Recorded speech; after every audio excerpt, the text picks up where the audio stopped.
Anthem, BioWare's take on the ever-popular online looter-shooter genre. With a focus on verticality and freeform flying, is this enough to differentiate Anthem from the competition, and does it manage to break the games-as-a-service curse of under-delivering on content? Let's dig in.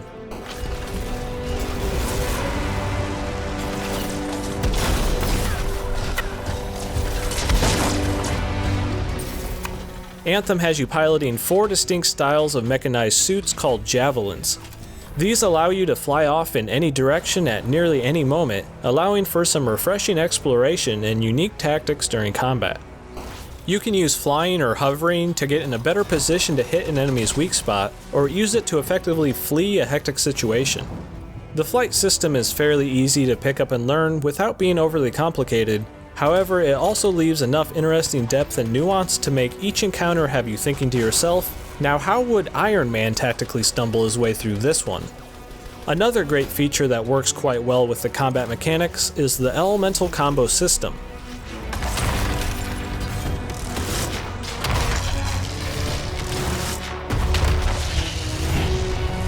This allows you to maximize your damage output by strategically setting up elemental finishers that can be done using your abilities or also set up by teammates.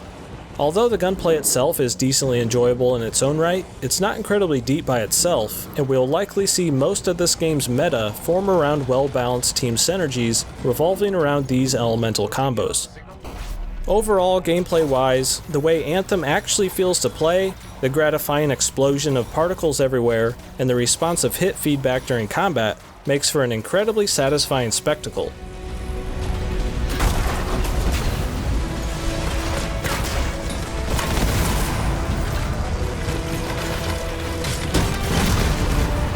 Now, you'll need an incentive to take on these missions outside of the raw joys of combat, right? Well, as soon as we start injecting the RPG mechanics into Anthem, the problems of its core gameplay loops start to become more apparent. You'll be taking on side quests, helping out with dynamic events in the open world, and embarking on a variety of instance missions. The goal is to raise your Javelin's power level by equipping new and improved gear. No surprise here. In theory, this is a perfectly fine premise for progression, but requires a very delicate balance of well-timed, worthwhile drops that give you that shot of enjoyment to encourage you to press on for more. Sadly, the weapons and abilities in Anthem are some of the most uninspiring loot I've seen injected into a game in attempts to affix the RPG moniker. Almost all of the guns are nearly identical, with only small flavor text being all that differentiates most of them. The abilities you gather at least feel relatively different from each other, but even those have somewhat lackluster modifiers. During the entirety of the main campaign in Anthem, I shockingly felt absolutely nothing for every single loot drop I got. For a game that is almost entirely about gathering better gear to be able to kill higher level things in order to gather better gear, the entire core progression loop of Anthem falls quite short. Owen? Looks like the freelancer's right again. Well, us anyway. Excuse me, I just got to... That is excellent. I will go and run my diagnostics. Let me know when you're ready to leave. It was a pleasure. In between missions, you will meander about town and talk with various characters as they do their best to try to make the game's world seem intriguing.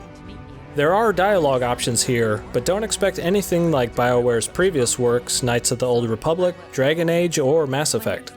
You're essentially just picking between 2 phrases that somewhat change the next sentence or two, but ultimately lead to the exact same outcome, almost like a non-choice. During the story, you'll find a smattering of overbearingly serious and goofy characters all at once, making the whole journey feel tonally incoherent at nearly every turn. Anthem attempts to appeal to the broadest range of people possible with its storytelling, but in doing so, I feel it will be intriguing to very few. Get glitched.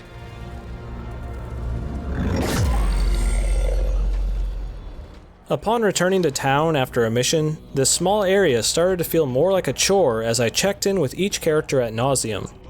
They all felt less like real characters that exist in this world, and more like caricatures trying desperately to entertain you. If you're looking to get engrossed in Anthem's story, like previous BioWare titles, this is not anything like what you might be expecting. I found the town hub to grind the game to a halt when I just wanted to get back out there into the fray. Perhaps this would all be better sprinkled throughout the open world sections.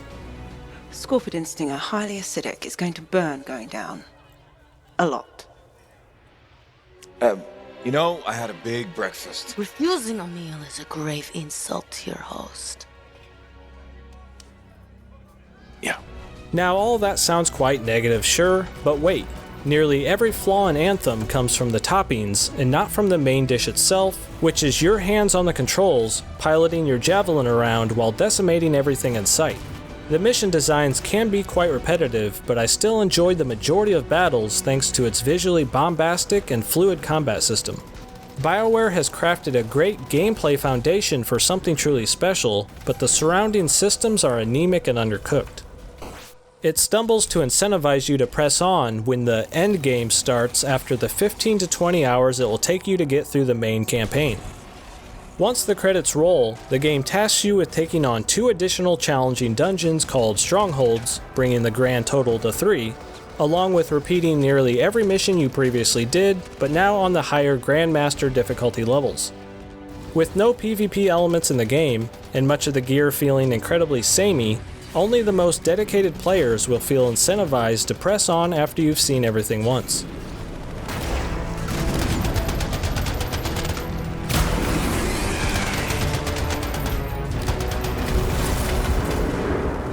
Anthem might not be the endlessly fun online grindathon experience that will have you logging on nightly for months, but instead, Anthem is a fairly competent action RPG shooter that can be enjoyed equally alone, with random players via matchmaking, or tackled together with a group of friends.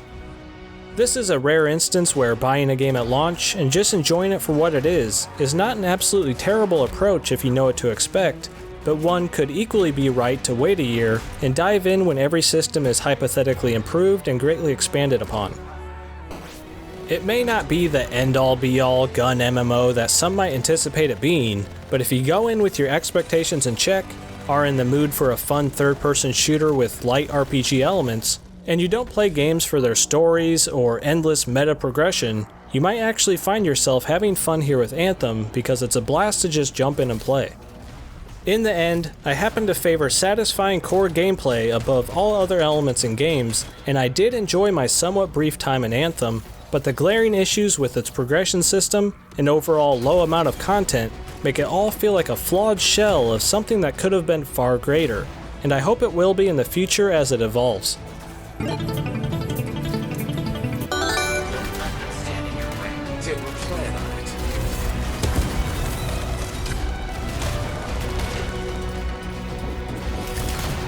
If you enjoyed this style of review, consider subscribing and checking out the Boomstick Gaming Patreon page that helps to support and improve what I do here, while also allowing me to provide more back to you, be it regular game giveaways, updates on future videos, or just hanging out via Discord.